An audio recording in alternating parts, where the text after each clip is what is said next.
All right, so hello everyone. My name is Genesis. I'm one of the advisors in the UCSB Education Abroad program. So we're located just across the way in South Hall on the second floor. Here to talk to you about our study abroad opportunities as we get into a new recruitment cycle. I guess we'll go ahead and get started. Um, so a lot of students, are hesitant to go and really hesitant to go out and get outside of their comfort zones when it comes to like leaving home and then leaving the country. There's also a lot of misconceptions and perceived barriers that students have when it comes to study abroad, but we really want to let you all know that study abroad is truly something that is really beneficial for you all. It's an investment in your future. It's something that we think is a way for you to learn a whole lot about the world, a whole lot about yourselves, and a whole lot about your professional, postgraduate opportunities as well. As you know, we live in a world that is full of uncertainty, full of conflict, and full of kind of misunderstandings of different cultures. So really, when we send our students abroad, we think of you all as ambassadors who are going out to really gain those cross-cultural communication skills, to learn how to kind of think on your feet in an uncertain situation, and a lot of times to go and learn a different language or master a different language that you already have a background in. All of these skills we feel are going to make you all better global citizens, and hopefully, as we go into the future, have more solutions for some of these major conflicts that go on in our world. There is definitely a way for you all to set yourselves apart from others as you enter the job market after graduation or as you go on and apply to graduate schools. And it's definitely something that our returnees and alumni tell us, in a job interview, that's what their employers want to hear about oftentimes, more so than other questions they might ask. So it's definitely a resume booster. And again, something that doesn't come to mind as quickly is that you really gain, self-sufficiency skills. So you learn how to be on your own in a foreign situation that's, very challenging, can be very challenging. And so you really learn how to become more independent and rely more on yourself. So go on to the next slide. So we are the UC sponsored education abroad program. What that means is so you may have heard of other study abroad providers at UCSB while you've been here, such as, I think Semester at Sea is the one that comes to mind the quickest. So with other study abroad providers, you often have to take, let's say, a leave of absence from the university and kind of go off and do that on your own separately. In those cases, financial aid, for example, is not guaranteed, and the transfer of your credits back to UCSB is not guaranteed. With us, with every single one of our programs, you are guaranteed to remain a fully enrolled UC student while you are there. So you're kind of dually enrolled with us and with like your host university. You're guaranteed that all of your UC credits, grades, and units that you earn are all going to automatically transfer to your records here. So it'll just show up eventually on your transcript as just another, quarter or semester. And if you're a student that relies on financial aid to cover your expenses at the university, any financial aid that you would normally get does go on with you. So basically, the financial aid office would take the budget of the program and they would take your financial aid award letter and do their best to make it match. There's also a lot of different scholarship opportunities that are available to our UC EAP participants that may not be available with other study abroad providers. Aside from that, we really take pride in knowing that we advise students before you all go, and then there's also on-site support staff once you are there that are all UC staff or liaison staff. And then once you come back, we really try to support you with a readjustment process, letting you know of other, professional post-grad opportunities that are international. And there's also ways to stay involved with our office if you just want to keep sharing about your experience abroad as well. So we have locations in over 40 countries. I think it's 46 countries now. We're always getting new ones. And there's over 400 different program options. So what that means is within a country, there could be various different programs that you can participate in. For example, using Spain, within Spain, there's like 15 different programs that you can participate in. Some are direct exchanges where you're at a local university with local students. Some are more like language programs where you're just going to learn Spanish. And then some are kind of topic specific or have a specific theme or area of study. So we don't have programs in every single country, but we hope that if you're interested in a certain region of the world, that we have something there that would be a good fit for you. So we have options for all majors and for students coming kind of from all sorts of different backgrounds with different involvements and different areas of interest. So we really truly believe that there is at least one program that is a good fit for every student. Now, for example, STEM students often feel that they are not able to study abroad. Transfer students may feel that they are not able to study abroad. You're both of those. First transfer, okay, you did mention that first. That's good to know. And FirstGen students typically also sometimes believe that they are not able to study abroad. And so we're kind of here to debunk all those myths.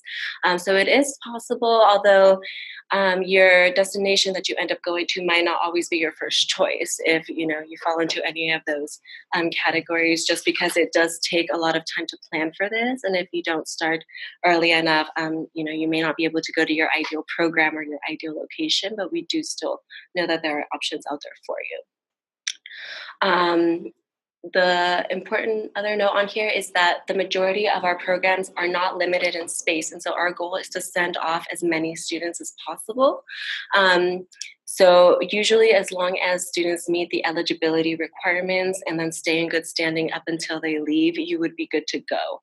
We do have a handful of programs where space is limited, but we are very upfront about that in our office. And so if you express interest in a program that is capped, we will let you know that right away. And we can oftentimes tell you like how many exact spots there are for UCSB students.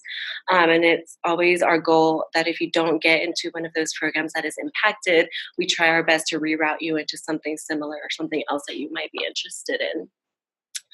It's very important to think about program costs, though. And so I mentioned that financial aid does go with you and that there's also scholarship opportunities, but it's really important to, know the program costs firstly and then determine if your financial aid would be enough to cover that, and then have a plan in case you do not get the scholarships that you apply for. So it's always just really important to plan ahead, and that if you already know you're going to be studying abroad at some point, that you might be interested in doing that, to just kind of save up wherever you can along the way, just to kind of relieve a little bit of that stress later on. But we do find that UCSB students are among, we're one of the top schools for scholarship recipients, in California, UC system, and nationwide. So I'm very proud of that. And we also do our best in the office to help you with those scholarship essays. And so we have essay tip workshops where we provide you with kind of what scholarship readers are looking for within your essay. And then we also provide Is that in that's in our office, yeah. And then we also provide essay revision workshops, so we can actually like read your drafts, give you feedback, so that you can polish it up before they're due. Let's see. Where are those? Is there like an office for the education abroad program? Yeah, so we're in South Hall 2431, right across the way. So right in front of Stork Tower, so you can see it across the way. Yeah, and we're all there. There are several of us advisors. There's also student peer advisors who are all returnees, and then a whole team of global interns that volunteer their time with us throughout the year. Aside from everything that I mentioned, I just really want to highlight the career benefits. I know I touched upon it earlier, but I really like to show this example of Lola, who's a returnee who studied abroad in Jordan. And while she was there, she interned with it's Arabic Institute for Security Studies. So that's also another really great thing about studying abroad, is that you can pursue internships and research opportunities as well. Internships in Santa Barbara can be tough to come by, sometimes because it's a smaller city, California. It's not like Los Angeles or like the Bay Area where there's kind of a lot out there for you to get involved with. So students who, especially students who have trouble finding internships here and want that, we really encourage them to study abroad. And so Lola's internship, she was I think the majority of what she did was to assist with conference planning and some other like major events that were happening in Jordan. So she got to meet with pretty important people, pretty high level diplomats. As you can see in this picture, I believe one of the people in this picture is a prince. So, that's kind of a big deal and an opportunity that you wouldn't necessarily come by easily here in California. And again, having an internship or having any type of additional experience while you're already abroad, something that highlights your resume even more. So we have a whole lot of different program options, like I mentioned, right? Over 400 different program options. And so we have the ones where we basically take you and place you at a host university, and you're going to be taking classes with local students or maybe some other international students, just the way that you would have international students here in your classes, right? So we feel that these types of programs are the ones where you get the most flexibility in terms of your course choices. You're typically able to take, classes from the several different departments of the university as long as you meet like prerequisites. And they're also the ones that give you typically the most flexibility with your time. So there's less like mandatory program meetings or mandatory other additional classes that you might have to attend. So with these, we feel they're the most immersive. We call them immersion programs. But we also have UC construct programs. And so these were designed by the UC only for UC students to give our students the opportunity to go abroad and learn more about like the culture of the country, the language, and usually the courses are taught in English. So it gives our students a chance to go even if they don't have a background in a foreign language, if English is not spoken there. And so they're really great opportunities to kind of just go there to get exposed to local life, the culture, the history. They're usually some sociology, art history courses there. Yeah. So as I understand, there are some programs that are taught in English and some where you have to know the language of the land. Mm-hmm. So my question is, if I were to go to one of the programs that are taught in English, how much exposure would I be able to have to like another language? It all depends on the respective program. And so they all have different eligibility requirements, one of which is language. And so some programs, even in a country where English isn't spoken, will not have any language prerequisites just because a lot can be done there in English. Others will have, a requirement of like a 2 years of university level in that language. And those are typically because you're going there to take classes with local students in their own language. And then there are some that kind of give you a bracket. So let's say you maybe have taken a few classes of German, and then you can go to Germany to really pick up where you left off, finish mastering the language there, and maybe take a class in German, but you wouldn't be fully immersed with like the German students there, just because your language would not be where it needs to be able to do that successfully. So the short answer is it depends on the program. There's a whole bunch of different ones. But yeah, good question. So again, and then the next two bullet points here basically explain that. So language and culture programs are exactly what they sound like. You go there just to do language classes and have a culture class on the side. You're typically only with other international students, not locals.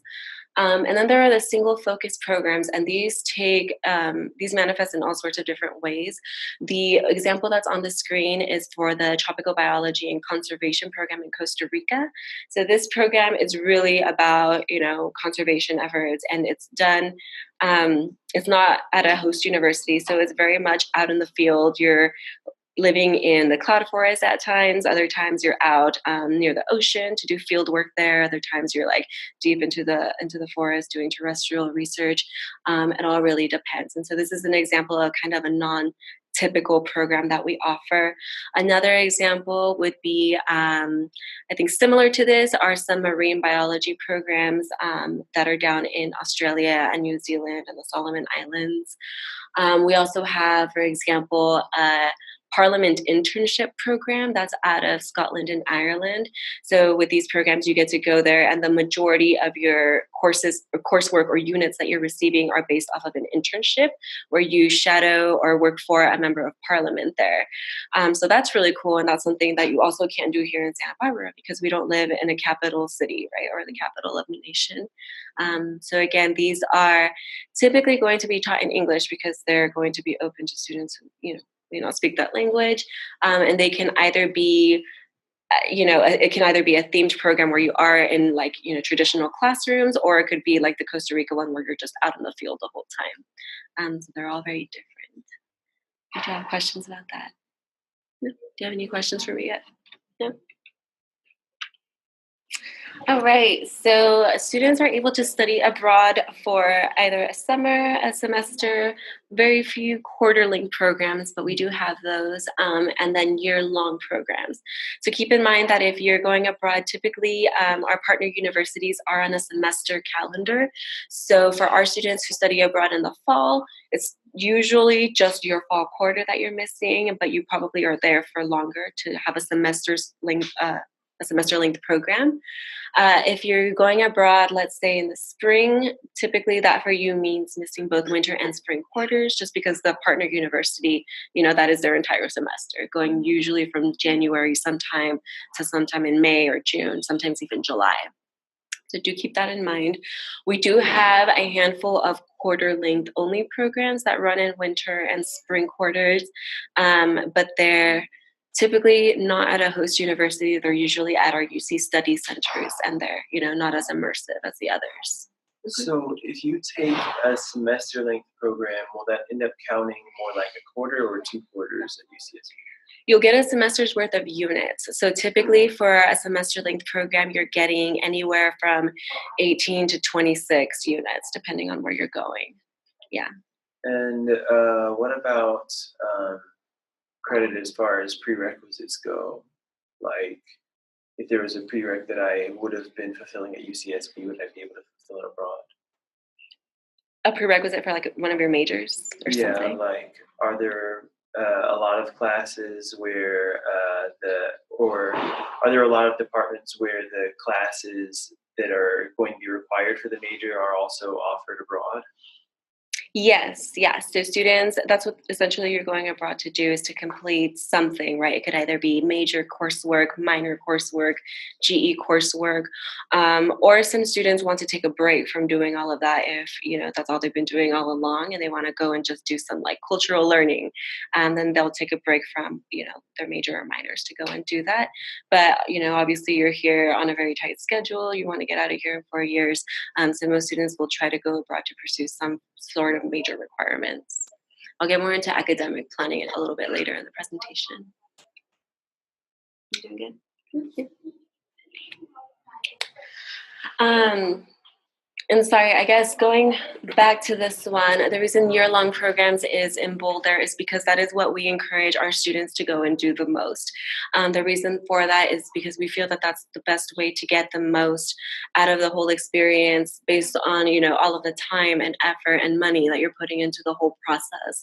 Oftentimes students who go abroad only for a semester will tell us that by the time they really got used to their host city, they really got used to the classes, they learned all the public transportation, they found their best restaurants in town.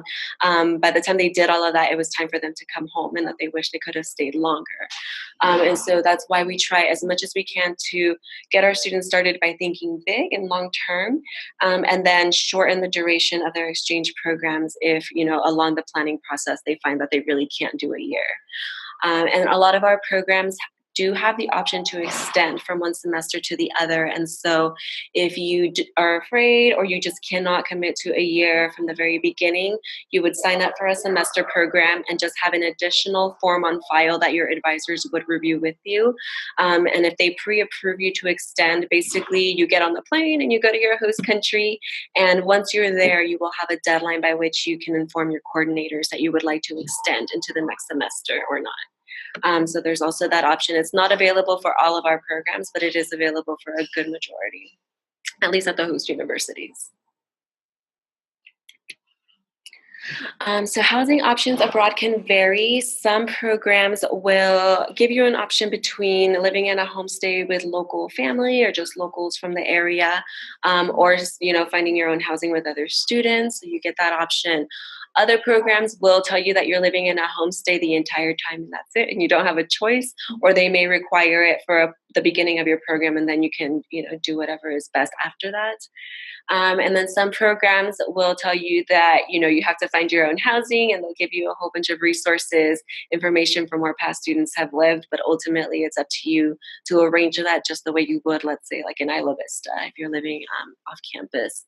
So it all depends. And I guess for housing back here while you're gone, it also just depends on usually what housing arrangement you had just before. So students who are living in on campus, so university-owned housing, typically the housing office is really flexible with you if you need to cancel your contract, and they'll sometimes waive the cancellation fees.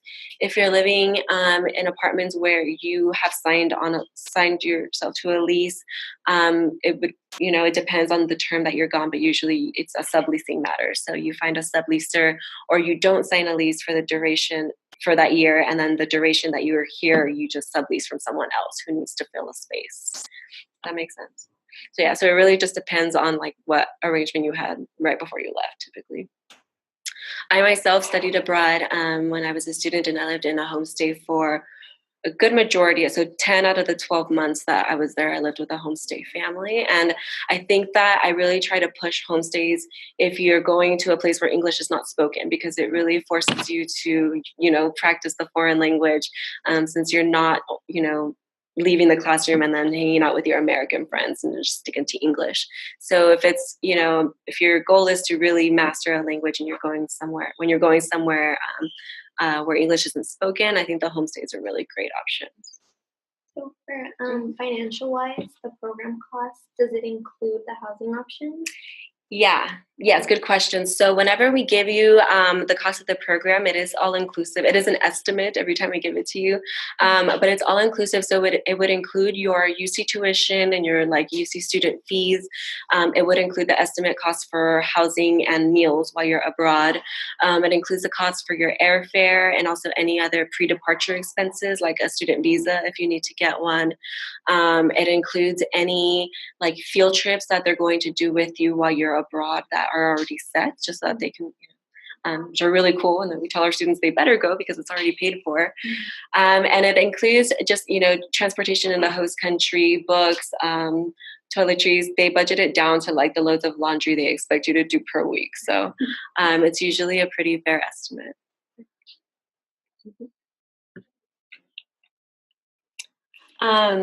So one important thing for you all and for your families as well, I'm sure that, they don't want to send you off into the world. They think it's a scary place, but do remember that you already took the first step in coming to college. And so, unless you're local from the Santa Barbara area, you're already, away from home. So, also keep that in mind if you have that fear of just leaving, because it's an unfamiliar place. But at every single one of our locations where we send you to, there is on-site support staff there for you. Like I said earlier, they're either UC staff or they're UC liaison staff that work at the host universities or, wherever we're sending you. It could either be a fully staffed study center with a whole, board of staff just for our students specifically, or it could be some coordinators within a general international office, at the host campus. Sometimes it's just one resident coordinator that's, your mom or dad throughout the whole program, and they're responsible solely for working with you. So it could be a team of staff members or just one, but either way, they're very well trained, and they are the people responsible for greeting you when you arrive, holding your orientations, arranging your housing if housing is arranged for you on that program. They're the people there who you can, if you're sick, they'll help you out finding the best clinics or, letting you know where you should go. There are also the people there who are responsible for verifying your safety or getting you help in any emergency that might arise. And they then report back to us here in California. And so, we only hope that when our students go abroad, nothing crazy like that will ever happen. But of course, we can't guarantee that every place will be 100% safe the entire time, just the way we can't guarantee that here, at UCSB. And an example of that would be, there's been earthquakes and tsunamis in Japan 2 years ago. Last year, oh gosh, there were those major earthquakes down in Mexico, and our students were there, and our staff is very amazing at, getting them resources that they need and communicating with them immediately. They have their own protocols in place for doing that and then reporting back to us here. And in my experience working here, when anything major happens, we learn about it right away. Our UC EAP staff, the umbrella of UC EAP, they are leaders in international safety response. International health and safety response. And so sometimes I get emails about things that are happening much sooner before they're like on the news, right? And so I've been very impressed with how they handle those situations. So again, so that you feel a little bit reassured and so that you can also share this with your families. You're not going out there all alone. So how to choose. Before I get through all of this, do you have questions? Yeah. Alrighty. I always tell my students that it's really important to really think about what it is that you want when you go abroad. So as I mentioned earlier, students can go abroad to do either major classes, minor classes, GE classes, language, or just a break from all of that and do something else, right? So it's very important to plan as early as you can, determine what your progress is in your majors or minors, and then determining, what would be the best fit for you. So think about, do you want to take classes with local students or just UC students? And then do you want to live with a host family or do you want to live on your own? Do you want to go somewhere where English is not spoken, or do you want to stick to, English coursework? So really this, whether you have a background in that language or not determines that. Region of the world, of course, is important, but as I mentioned, sometimes due to either eligibility requirements or just time that they're offered, students may not always go to the first ideal country that popped into their mind. But we find that most of our students have really incredible experiences abroad, whether or not it was their first choice program or not. Also program length, how long do you want to go? Do you want to go abroad for just a month or two, or do you want to go abroad for 6 months, or do you want to go abroad for a whole year? So it's very important to really, look deep into yourself. I know that sounds very cheesy, but to really think about what it is that you want. And I also tell my students, what you want and what is best for you with study abroad may not be the same for your best friend who's also wanting to do this. And so in those cases, it's really important to, kind of recognize that and do what is best for you, what makes more sense for your goals. But oftentimes, students travel with their friends to the same place all the time, and so that's also cool, but you also make a lot of friends along the way. Yeah, and of course, cost. And so I mentioned that financial aid goes with you, scholarship opportunities are available, and usually the cost of study abroad is very comparable to the cost of being here at UCSB. Sometimes it can even be cheaper. So it all depends on where you're going and I guess at what time you're going. Obviously, if you're going abroad for a semester in London, it's going to be more expensive than, let's say, if you spent a semester abroad in Barbados, right, for example.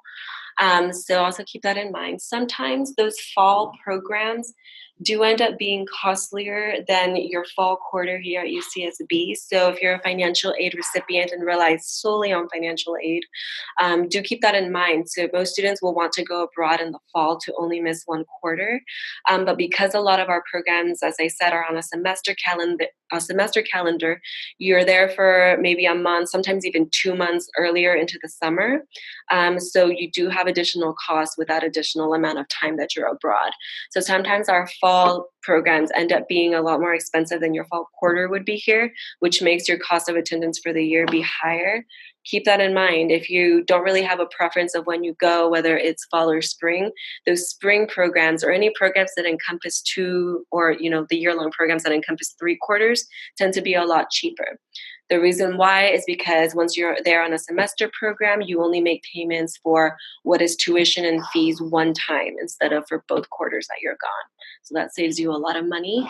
And in our office, we do the cost comparisons for you. So you can come in and we have handouts that are very easy to read where you can quickly see what your total cost for the year would be, depending on which combination of EAP you do and compared to the cost of UCSB for that year. So we can definitely help you with that. Any questions? Yep. So getting back to eligibility, like I said, all of our programs have different eligibility requirements. All of the programs within the same country will have different eligibility requirements. They're usually just GPA, class standing, and sometimes language prerequisites. Some of our programs may also have specific course prerequisites that you're expected to take before departure. The GPA requirements will vary. They're anywhere from 2.0 to 3.3. The most common GPA requirement, I would say, is a 2.85. So yeah, just keep that in mind. And so GPA, you would have to meet at the time that you're applying and maintain it through departure. With class standing, that is a requirement you have to meet by the time that you leave. So you don't have to have that certain class standing at the time of your application because we know you still have a couple of more quarters to go before you leave. And your class standing requirement is based on your units, not your actual year in school. So also keep that in mind.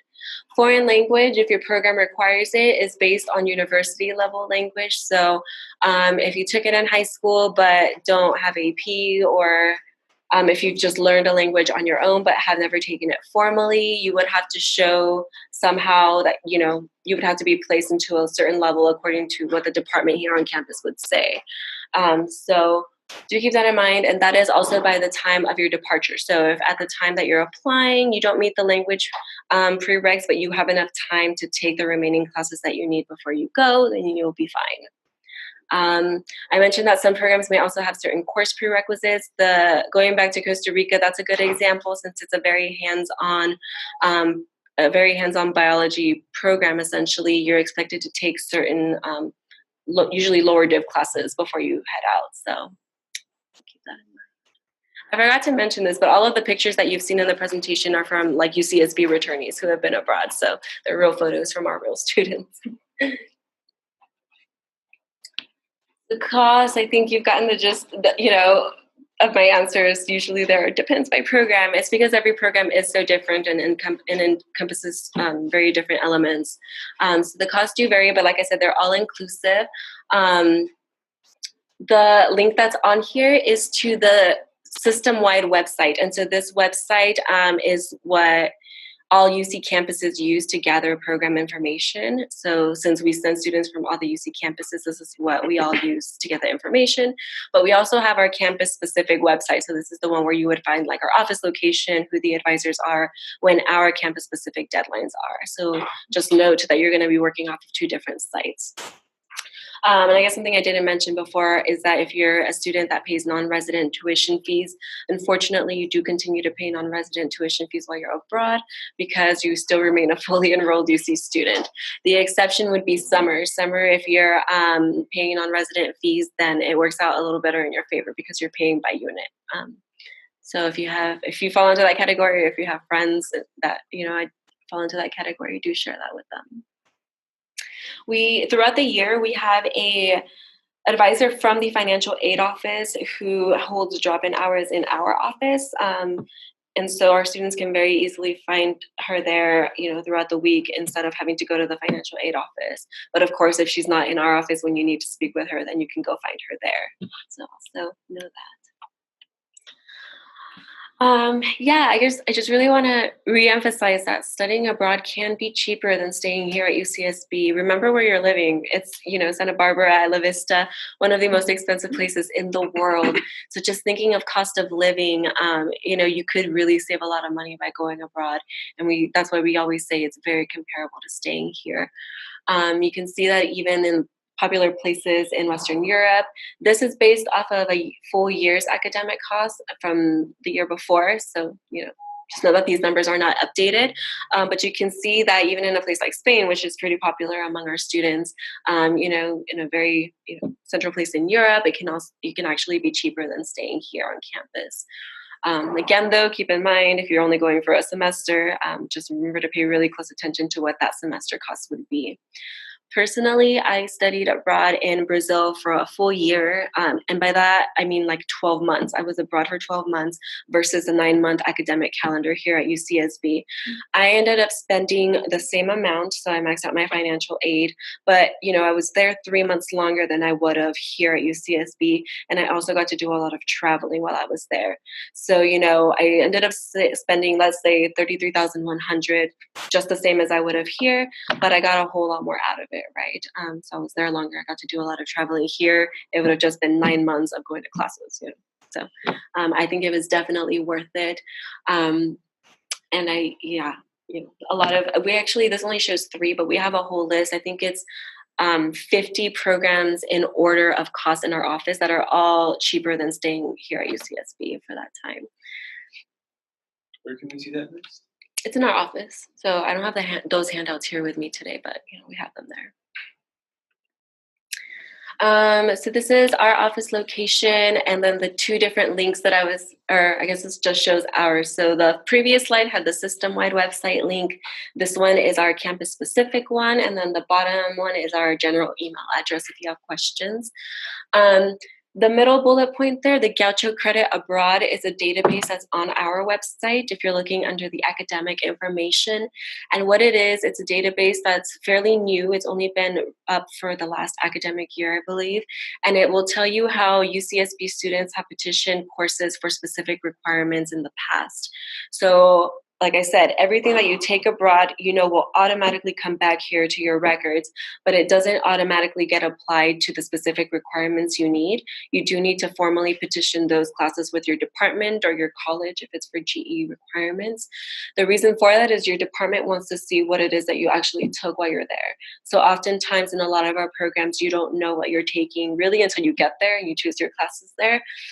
So your advisors can't really tell you beforehand that, you're going to fulfill all this stuff because they don't know what you're taking. They also want to see that what you took, you fulfilled successfully, that you passed it with a letter grade and not like pass, no pass. So you do need to formally petition that with your departments. So this database will tell you what departments and what colleges have already approved in the past. So you can say, oh, this student went to Denmark and took this class for this major, which is your major. And you can see what they received credit for. So which area of your upper div major was fulfilled. Does that make sense? I know that one can be tricky, right? So it automatically comes back here, but you do need to formally petition them for specific requirements. So deadlines are usually 9 to 12 months in advance. Students always ask how early they should start planning. The earlier, the better. So right now, you're already planning, hopefully, because you're listening to this presentation. Applications for the following summer, the following fall, the following full academic year usually take place anytime in winter quarter. So starting January, going on through March. As soon as fall quarter starts, we will have our full calendar of deadlines already set, and we will have a ton of info meetings. And so at any of those info meetings, you can pick up a calendar, or you can see our calendar online so that you already know the specific due date. If you're going abroad on a program that's winter or spring, so basically that starts in January, those applications we typically hold in May, so a little later. So again, it's never too early to start planning. You should start planning now. Let's see. And I guess just, going back to being a transfer student, being a STEM student, being a FirstGen student, trying to plan for all of this. I won't lie and tell you that it's always going to be easy, because it's not, especially for you transfers. It can get a little tricky. But every year we send more and more students who are part of these cohorts. And so with more of you that we send abroad, we get more feedback back in terms of how they planned for it, what classes they took, which programs were best for them. And that, we have the student returnees that you can also talk to once the academic year starts, once they're back.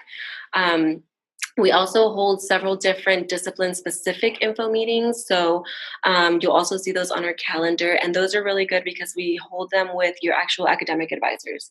And so we work very closely kind of behind the scenes with academic advisors from all the departments to kind of have a streamlined process for students in that major who want to go and pursue these opportunities.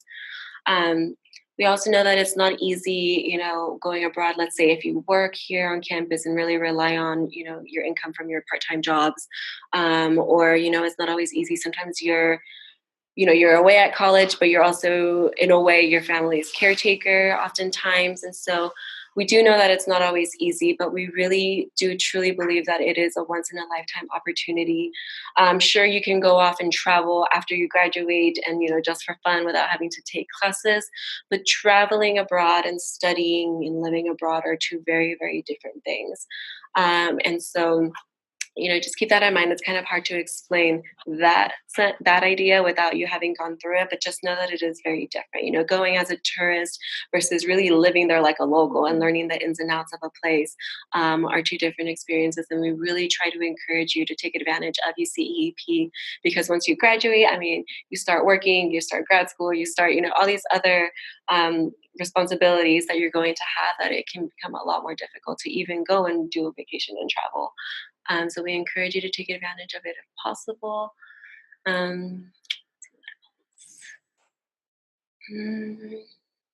Well, do you have questions, or do they have questions? No? Any other, concerns that you might have? Not so much questions about how it all works, but just concerns of going abroad, and safety often comes up. And so students are also, especially when we try to push non-traditional locations, like I, for example, advise for Spain and Latin America, and students often lean towards Spain just because they've heard a lot in the media about Latin America. They have a lot of, just perceived fears because of dangers that they hear happen over there. So do you have any of those types of concerns? Anything else? No? Okay, well, we showed this last slide because we really do, some students really do have these types of classroom experiences. And so, would you rather, if nothing else is a barrier, would you rather be sitting here in your traditional classrooms doing your day-to-day routine, or being maybe in one of these scenarios? When I studied abroad, I was in Brazil, as I mentioned, and I went to a school that looked like it was in the middle of the jungle, and there would always be monkeys running around outside of our windows and our window ledges, which was really cool. And the beach was, a few blocks away. And I know that's kind of interesting to say since we're at UCSB and we have the beach right here, but it is so different being elsewhere. And just know that students, again, who have been in your shoes have done this before. And so we know that it is possible. And I guess just another personal anecdote, my younger sister, she's in her 4th year here at UCSB, but she is not here because she just got to Russia this last week. So she's currently starting her exchange program in Russia, and she'll be there until May. So as much as I was sad to see her go, as much as I was worried, because she's also had different health issues throughout her life, and she was a lot more attached to our mother, and we come from, it was just her, my mother, and I. We were very hesitant for her to go, especially to a place like Russia, which, again, we hear a lot of negative things about in the media. But one of the reasons she wanted to go was specifically because of all of those things that she would hear, and because of how little we actually know about their people, their culture, and what they're like. So she decided to go there. And we hope that you will pick your ideal destination, and that we can help make it possible for you.